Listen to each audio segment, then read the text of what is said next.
So I wanted everything to have a bit of time to finish making their songs, but that was pretty cool. That was a pack of coyotes doing a song.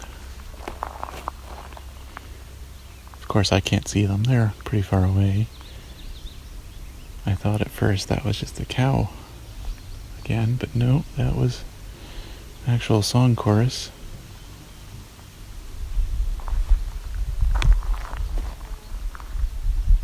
And you don't typically hear that with, what was it, about an hour and a half of sunlight left?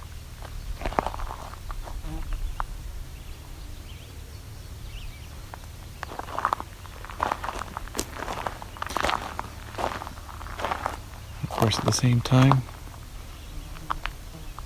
with the raven going off. Of course, at the same time, with the ravens calling.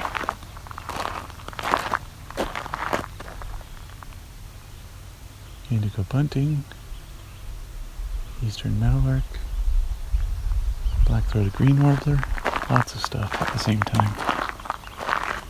Thankfully the cars held off till near the end.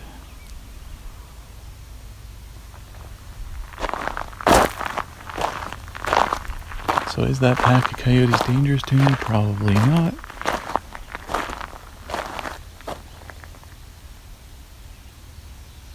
What do we got here?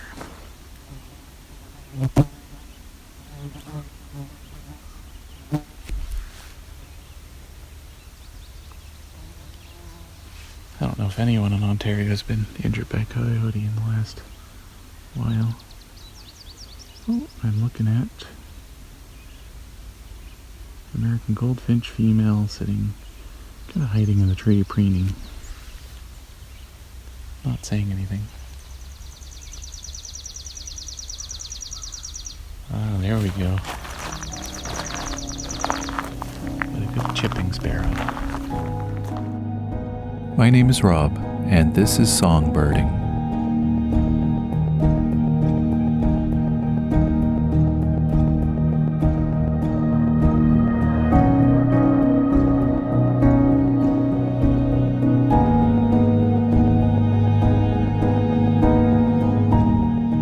It's been nearly an hour and I only just got to the dead end. One would think that returning back the same way I came would mean there's nothing new, but the inhabitants of Swan Lake still have some more songs to share.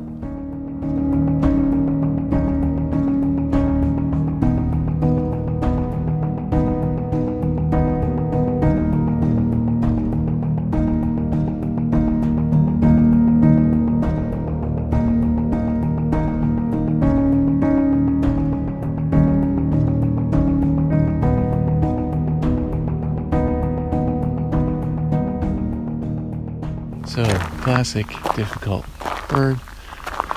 Chipping sparrow versus pine warbler versus swamp sparrow. Swamp sparrow is a bit slower, more ring to it. Chipping sparrow pierces a little harder. That's a call. But all three of them really, it's context. Context really helps. This is not a pine tree, though there are pine trees nearby.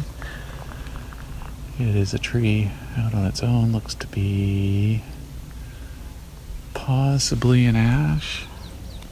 Some kind of deciduous tree with compound leaves.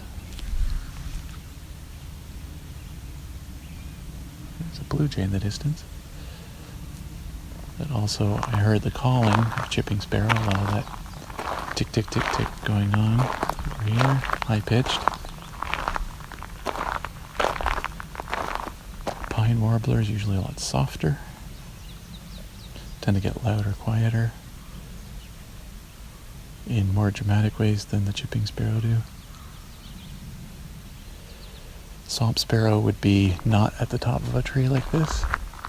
They would be in wetland, maybe at the top of a small tree, but not a tall one. But also it has a lot more of a ring to it. That's the way I describe it, more like a bell. Ting, ting, ting, ting, ting.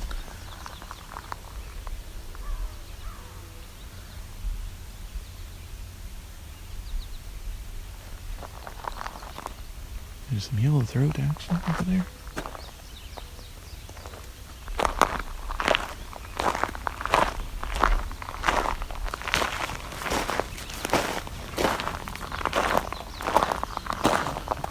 There's Indigo Bunting again, lots and lots of them. It's a goldfinch. Oh, here comes a flock of, looks like rock pigeons. Yep. Also known as rock doves. 4. That's about 9 of them. And they're not saying a thing. Oh, but they're coming to land in a tree. So, or they changed their minds.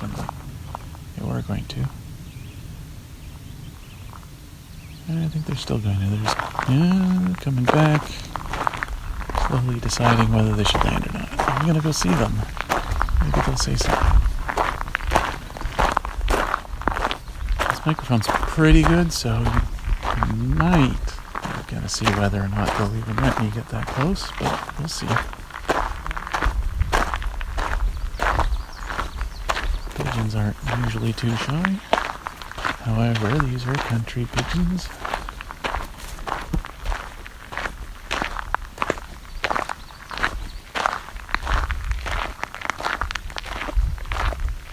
They probably live in a barn nearby.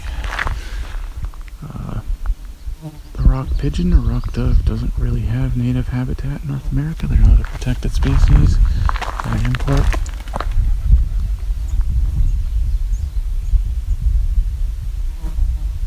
Yeah, they didn't like me getting close to them. They're going to land at the next tree. Most of them, at least.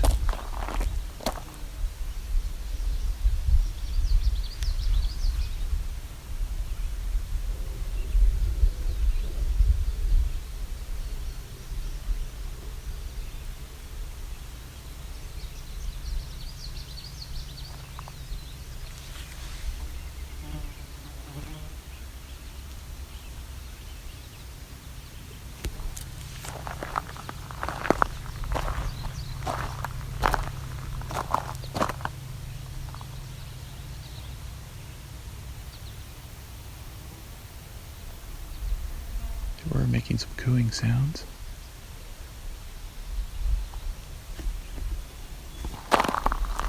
In the city, of course, pigeons sit on buildings, sidewalks, anything they can sit on. The equivalent out here is dead trees.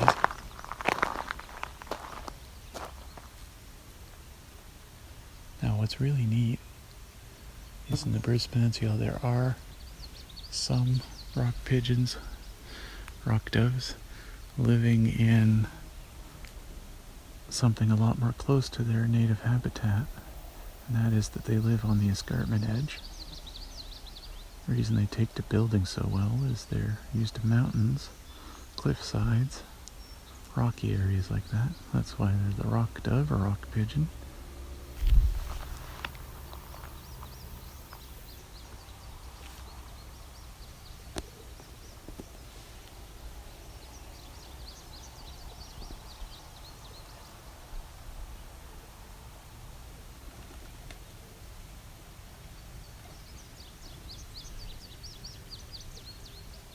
So this is interesting because only 9 of them I saw come in, but yet there are far more than 9 here. There's actually several that were probably always hiding in this tree this whole time. 3, 6, 7, 8, 9 in the one tree, and 3, 6, 7, 8 on the other. I've got 17 of them here.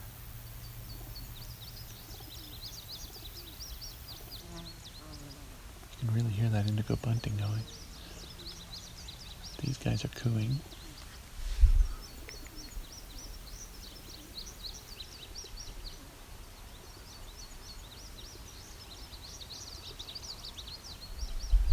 These rock doves are a mix of colors, mostly gray, but some are red, kind of a rusty red. Some are dark gray, some are light gray. There are no white doves here in this group.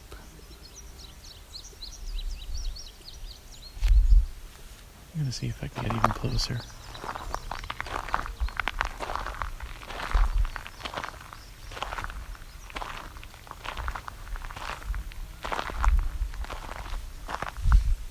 Now I'm seeing even more. 4, 7, 8, 9.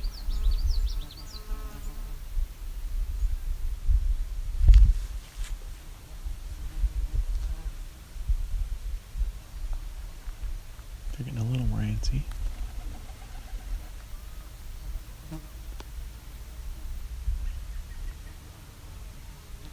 Of course, getting a lot of flies here too.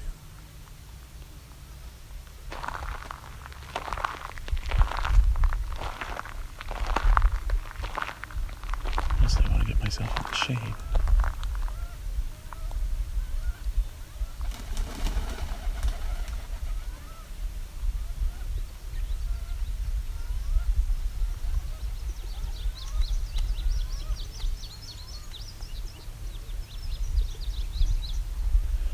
Mostly decided to join their friends in the other tree.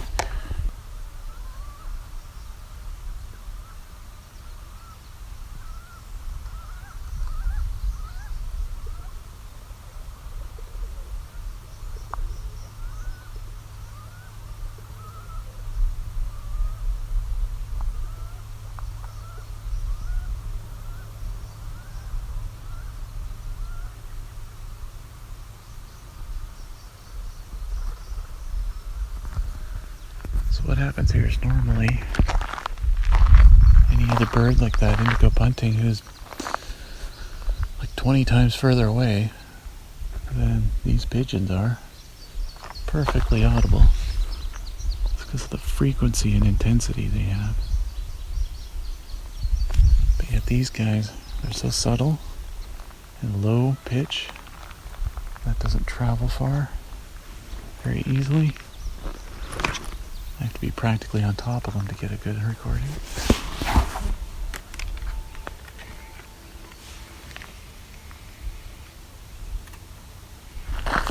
Gonna let them rest now. I'm gonna let them be. Got some photos of the nice iridescence on them.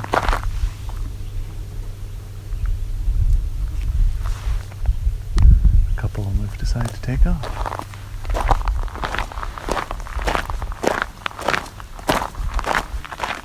Well, if you can believe it, I've been here nearly an hour. It has taken me that long to cover what is probably 200 meters. This is a very abundant space right here. And it's all between 6:30 and 7:30 p.m. mid-July.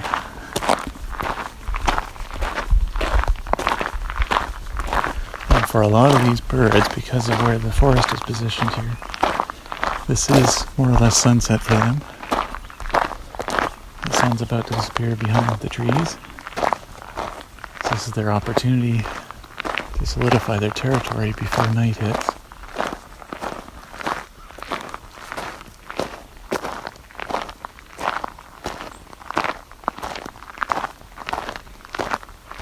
Oh, a little bird in front of me. Sparrow. It's a chipping sparrow. You can hear 2 chipping sparrows now.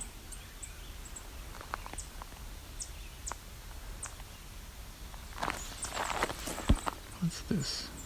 Ah, so you hear 1 chipping sparrow, and the other thing you hear is an American redstart, actually. Female is not too happy. I'm probably near her nest. And this other higher pitched one is the chipping sparrow. Could be the one that was singing before.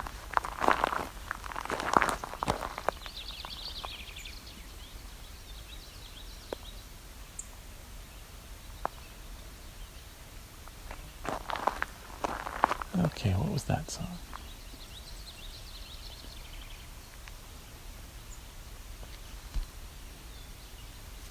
It's a says Indigo Bunting, but there's also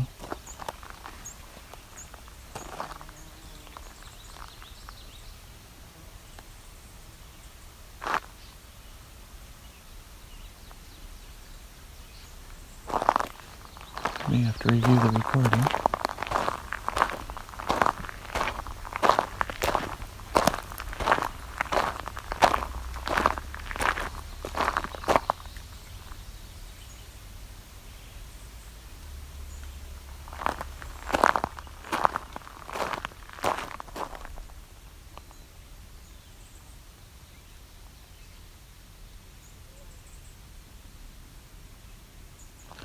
There's a woodpecker in there, pecking away. I was wondering what's making that sound. Okay.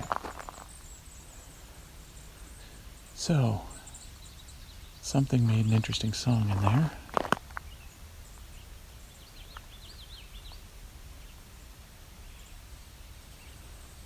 I don't remember what the song was right now. I know I recognized it. I'm faintly thinking maybe it was a marsh wren. But I guess, thankfully this is a recording, so I can make note of it later.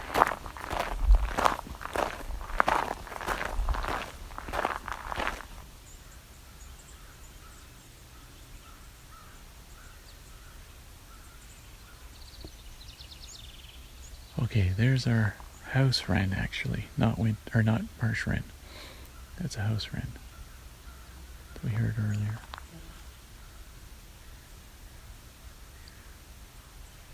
I don't know that the cranes are coming this way. So the crows are interested in something. Making a racket. Probably a predator. Or the raven. One of the ravens. They find predators and they harass them often. This is Indigo Bunting.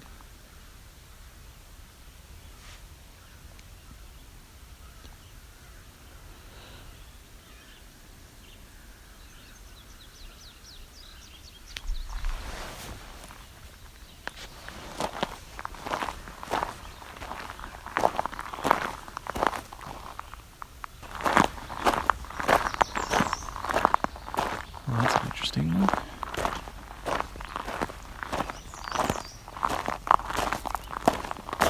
I think it's an American redstart, but he's just being very interesting.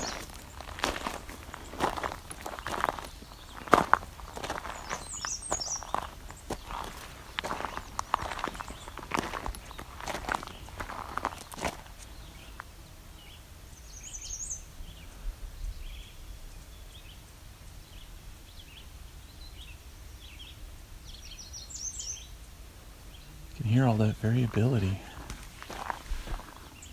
That song changes.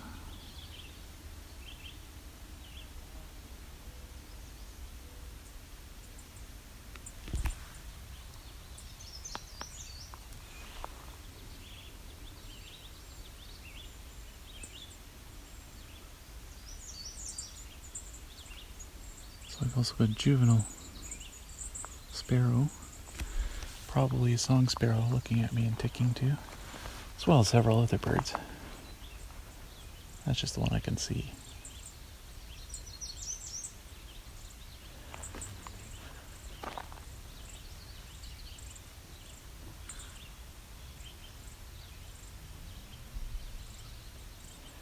The only thing American redstarts are very consistent at is that they warble and it doesn't go on for very long.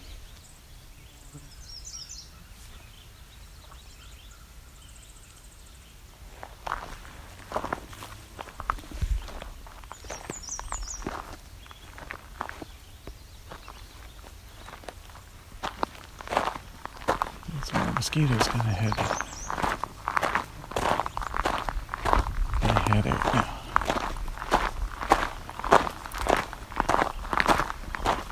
It's very singy here right now, so it's tempting not to leave.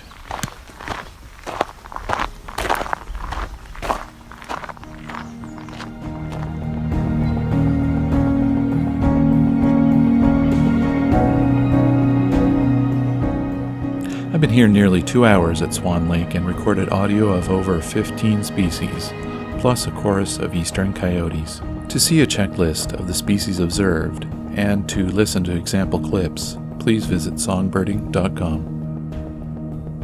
Songbirding, the Bruce Peninsula, was recorded, engineered, narrated, and created by me, Rob Porter, with Creative Commons music from Scott Buckley and additional Creative Commons sounds from Jordan Powell.